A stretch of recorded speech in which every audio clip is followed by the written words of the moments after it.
அப்படிலாம் இல்ல டாக்டர். நான் எப்படி இந்த உலகத்துல இருக்கேனோ அதே மாதிரி என் குழந்தையும் இந்த உலகத்துக்கு வரணும்னு ஆசைலாம் இருந்துச்சு. இருந்துச்சுன்னா இப்ப இல்லையா? இப்பவும் இருக்கு.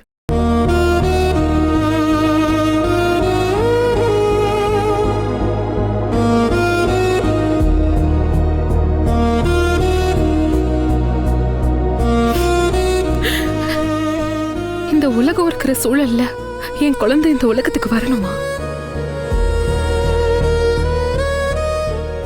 3 வயசு குழந்தைய ரேப் பண்ணி கொல்றாங்க, கொடூரமா கொல்றாங்க.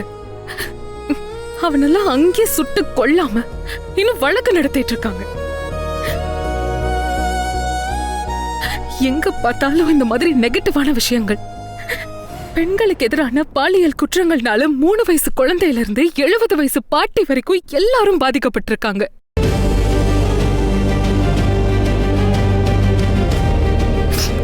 இவ்ளோ கொடூரமான சிந்தனைகள் இருக்கு இந்த உலகத்துல.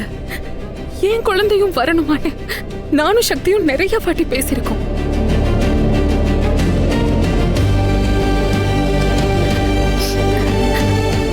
ஆனா இப்ப நான் இந்த குழந்தைய பெத்துக்கணும்னு ஆசைப்படுறதுக்கு காரணம் சக்தி மட்டும்தான்.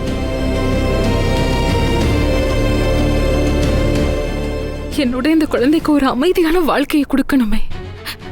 இந்த உலகத்துல நிம்மதியான சூழலாம் நம்மளால கொடுக்க முடியுமான்னு டவுட்லாம் இருந்தது.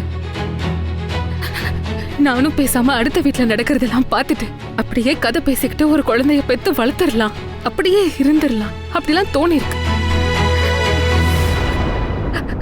ஆனா என் இயல்பன் அப்படி இருக்க விடல.